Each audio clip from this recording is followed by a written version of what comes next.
एक राज्य में एक राजा रहता था। वो बहुत ही अच्छे स्वभाव का था।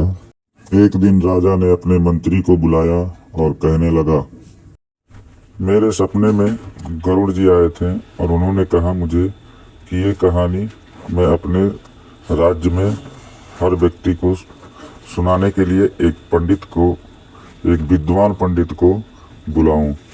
आप पता लगाओ वो विद्वान पंडित हमारे अगल बगल में कहाँ पर रहते हैं। फिर कुछ दिन बाद राजा ढूंढते ढूंढते एक साधु महात्मा के घर जाते हैं और उनको अपनी सारी कहानी सुनाते हैं। तब कुछ देर के बाद साधु कहते हैं, आओ राजन बैठो, हम आपको गरुड़ पुराण की पूरी कहानी सुनाते हैं और आपको पूरा समझाते हैं। राजन, मत्स्य अवतार भगवान विष्णु के पहले अवतार हैं। मत्स्य अवतार भगवान विष्णु के प्रथम अवतार हैं।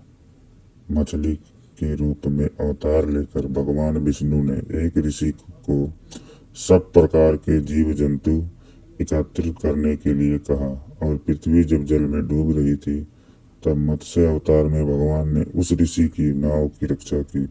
इसके पश्चात ब्रह्मा ने पुनः जीवन का निर्माण किया।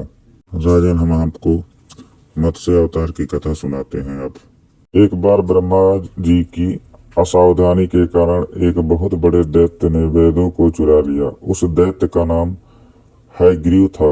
वेदों को चुरा लिया जाने के कारण ज्ञान लुप्त हो गया। चारों ओर अज्ञानता का अंधकार फैल गया और पाप तथा अधर्म का बोलबाला हो गया।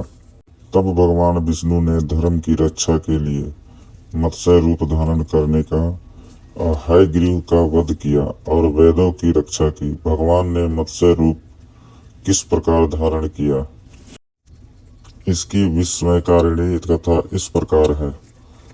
कल्पांत के पूर्व एक पुण्यात्मा राजा तप कर रहा था।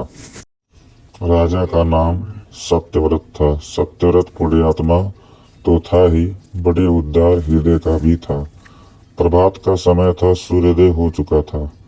सत्यव्रत कृतमाला नदी में स्नान कर रहा था। उसने स्नान करने के पश्चात तब तर्पण के लिए अंजलि में जल लिया तो अंजलि में जल के साथ एक छोटी सी मछली भी आ गई। सत्यव्रत ने मछली को नदी में जल में छोड़ दिया। मछली बोली, राजन, जल के बड़े बड़े जीव छोटे छोटे जीवों को मारकर खा जाते हैं। अवश्य कोई बड़ा जीव मुझे भी मारकर खा जाएगा। कृपया करके मेरे प्राणों की रक्षा कीजिए। सत्यव्रत के हृदय में दया उत्पन्न हो उठी।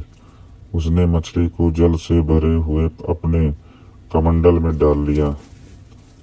तभी एक आश्चर्यजनक घटना घटी। एक रात में मछली का शरीर इतना बड़ा हो गया कि कमंडल उसके रहने के लिए छोटी पड़ने लगी। दूसरे दिन मछली सत्यव्रत से बोली, राजन, मेरे रहने के लिए कोई दूसरा स्थान ढूंढिए क्योंकि मेरा शरीर बढ़ गया है। मुझे घूमने फिरने में बड़ा कष्ट होता है।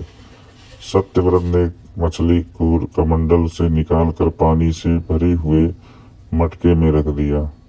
यहाँ भी मछली का शरीर रात भर में ही मटके से इतना बड़ा हो गया कि मटका भी उसके रहने के लिए छोटा पड़ गया। दूसरे दिन मछली पुनः सत्यव्रत से बोली, राजन, मेरे रहने के लिए कहीं और प्रबंध कीजिए क्योंकि मटका भी मेरे रहने के लिए छोटा पड़ गया है। तब सत्यव्रत ने मछली को निकालकर एक सरोवर में डाल दिया, किंतु सरोवर भी मछली के लिए छोटा पड़ गया। इसके बाद सत्यव्रत ने मछली को नदी में और फिर उसके बाद समुद्र में डाल दिया। आश्चर्य, समुद्र में भी मछली का शरीर इतना अधिक बढ़ गया कि मछली के रहने के लिए वहां छोटा पड़ गया। अत मछली पुनः सत्यव्रत से बोली, राजन, यह समुद्र भी मेरे रहने के लिए अतियुक्त नहीं है। मेरे रहने की व्यवस्था कहीं और कीजिए। तब सत्यव्रत विस्मित हो उठा। उसने आज तक ऐसी मछली कभी नहीं देखी थी। यह विस्मय भरे स्वर में बोला, मेरी बुद्धि को विस्मय के सागर में डूबो देने वाले आप कौन हैं? मत्स्य रूपधारी श्रीहरि ने उत्तर दिया, राजन, हयग्रीव नामक दैत्य ने वेदों को चुरा लिया है। जगत में चारों ओर अज्ञान और अधर्म का अंधकार फैला हुआ है। मैंने हयग्रीव को मारने के लिए यह मत्स्य रूप धारण किया है। आज से 7वें दिन पृथ्वी प्रलय के चक्र में फिर जाएगी। समुद्र उमड़ उठेगा, भयानक वृष्टि होगी, सारी पृथ्वी पानी में डूब जाएगी। जल के अतिरिक्त कहीं कुछ भी गिरा जाएगी।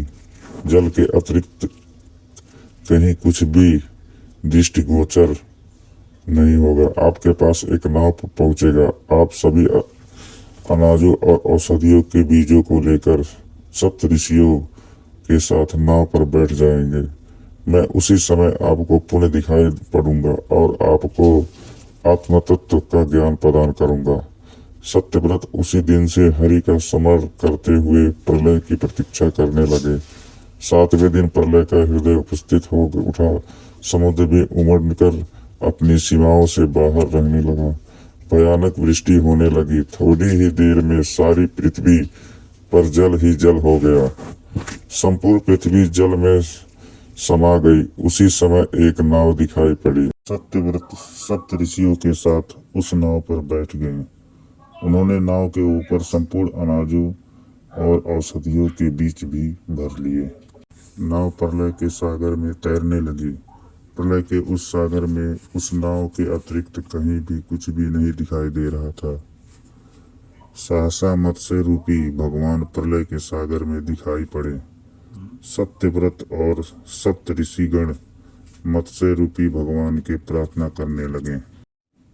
भगवान से आत्मज्ञान पाकर सत्यव्रत का जीवन धन्य हो उठा। वे जीते जी ही जीवन मुक्त हो गए। प्रलय का प्रकोप शांत होने पर मत्स्य रूपी भगवान ने हयग्रीव को मारकर उसे वेद छीन लिया। भगवान ने ब्रह्मा जी को पुनः वेद दे दिया। इस प्रकार भगवान ने मत्स्य रूप धारण करके वेदों का उद्धार तो किया ही, साथ ही संसार के प्राणियों का भी अहित किया।